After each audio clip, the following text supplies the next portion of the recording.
Yeah, right. We're in the aromatic garage. We've just gone back from an event. Was at the Village Hotel for sort of like a seminar type thing. Sweet, sweet, right. Glass. So yeah, it's all right. Giving a speech to people, letting people know. Oh, it's sort of life coaching, really.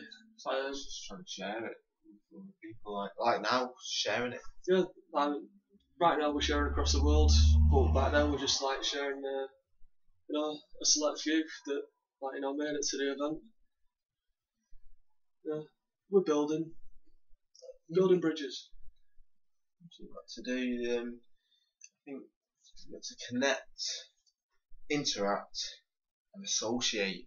I think that is key to social collection at the end of the day. I believe if people can understand and associate, they will negotiate. That's what I believe. I agree completely. Yeah, there's a lot of people out there that need guidance. I mean, you get a lot of people that, you could have lived in your area for a very long time, just like us two. I mean, respectively, like Godley for yourself, Duckingfield, Hyde, Ashton for myself, but amongst other countries, like for testing or like other jobs sort of reasons. But yeah, it's nice to help people out. I mean, anyone that can sort of take a little snippet of what you say, integrate it into their life, and ultimately become happier from it. I mean, that's the main goal of everything, really. Yeah, I mean, just from knowing you, I've started to say more things to people. Passing in the street, I will honest. I just got to say, look, live life, eat fruit, jump higher, crawl lower. That's what Someone's passing, that means inspirational. That's beautiful. I mean, somebody could set the goals too high. You need to tell them that sometimes you need to crawl underneath the barbed wire to reach a goal. Yeah. There's so many ways these days. So many ways. I mean, you can sleep to the top. It's not the ideal way, but it is a way. But like Tiff said, sometimes you need to crawl underneath that barbed wire to reach your destination. It's like Metal Gear Solid in a way, really. Because there's fences in life. There is. There's holes in some of these. There's underground tunnels. There's, big, deep down, ancient little ways, which are always what you could do in life.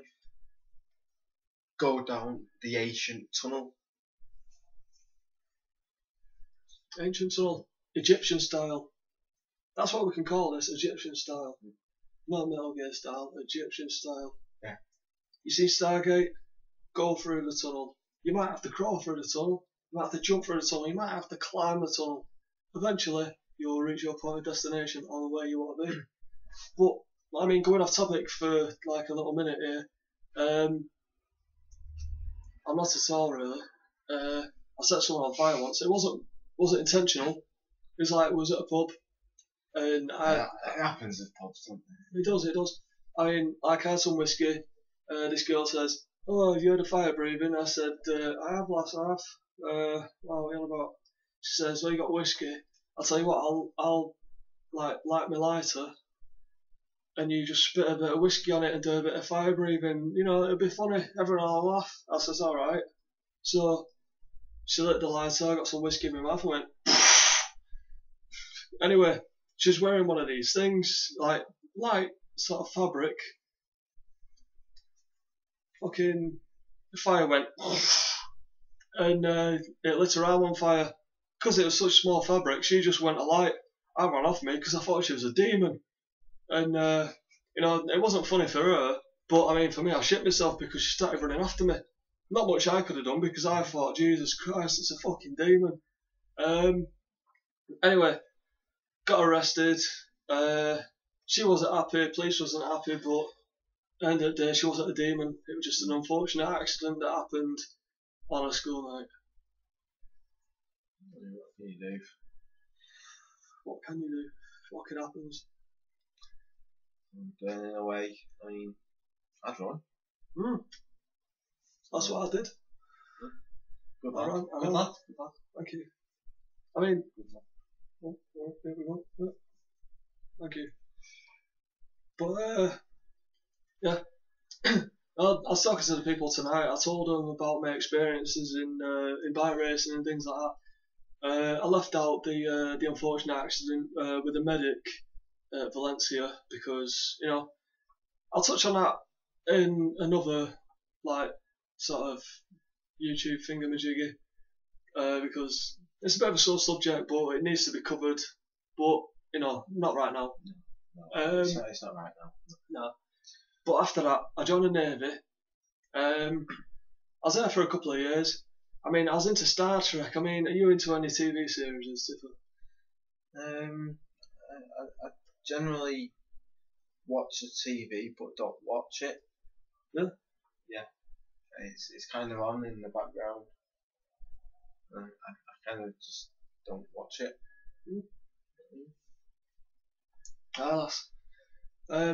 I was heavily into Star Trek, and I was thinking, like I lost the use of my left arm. I got a lot of feeling back. I lost the use of my left hand. But I was thinking to myself, what can I do? I've always wanted to do bike racing. That's what I got into. Couldn't do that anymore. So I was thinking to myself, right, what can I do? And I was watching a lot of Star Trek. And I started thinking to myself, because I was watching Star Trek Enterprise, and I was watching Trip. Is it Trip? Yeah, it's Trip. Anyway, let's call it Trip. It was Trip. It was called Trip. But he was the engineer on the Enterprise, and this is before James Kirk and all that. And I thought to myself, God, I'd love to be an engineer on a starship, but there's no way that I can be like on like a NASA like spacecraft or anything like that. So I thought, right, what's the next best thing? The ocean. I don't really want to go on a boat. Something more isolated. Then I thought, submarine. So I got into submarine engineering, which was actually very, very beneficial for myself. But would you say that's the colour of your career? I mean, I believe you got worst submarine between years, was it 1999 or something? 2008. 2008, 2010, worst submarine engineer. Technically, I shouldn't have actually been able to get into the Navy because of my left hand, but I got through the tests. When they found that out, it was actually when we were submerged, so I decided to hide myself away. I was going to be given dishonourable discharge. But anyway, I locked myself away in the torpedo bay. Actually managed to crawl into one of the torpedo shafts. I stayed there for several days up until we got into like a live training mission where I almost drowned to death, and then they found me. But because it was their mistake, I got an honourable discharge, and they let me go anyway. So ever since then, just a lot of drink and cigs, really. So there's more to it than that. The worst submarine engineer, not taking their lives. I almost set off a nuclear reactor once. Well, technically I did set off a nuclear reactor, but luckily someone else took care of that, and that's when I head into the actual submarine, or the actual missile launcher. But yeah. I mean, background TV is good. If you're gonna watch background TV, Cracker. That was a show. He cannot beat Robbie Coltrane. Robbie Coltrane is absolutely brilliant. I mean, he's a big guy, absolute big guy, but you know what they say, bigger guy, a bigger heart. Bigger move. Bigger move. I'll tell you what, if he was a chess piece, he'd be a rook, which in other terms would be a castle. Yeah. So it's good really. Talking about castles, could talk about Frank Castle, who is the Punisher, and he is like a total absolute, what can I say?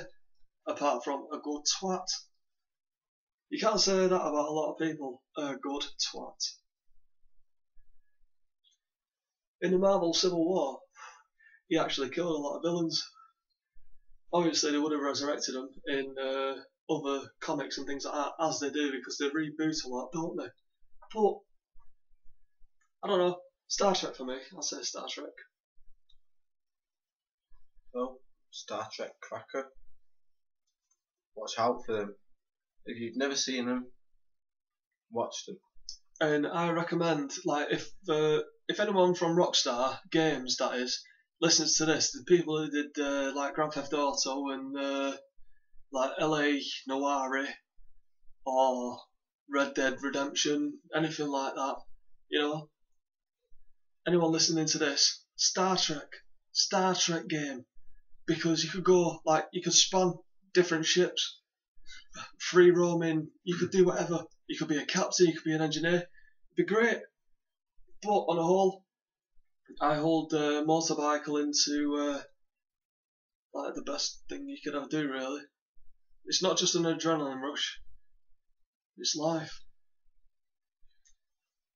Your mum's an adrenaline rush. That's what my dad says. Got nothing to add to that? No? I've got one thing to add to that, which is see you next time.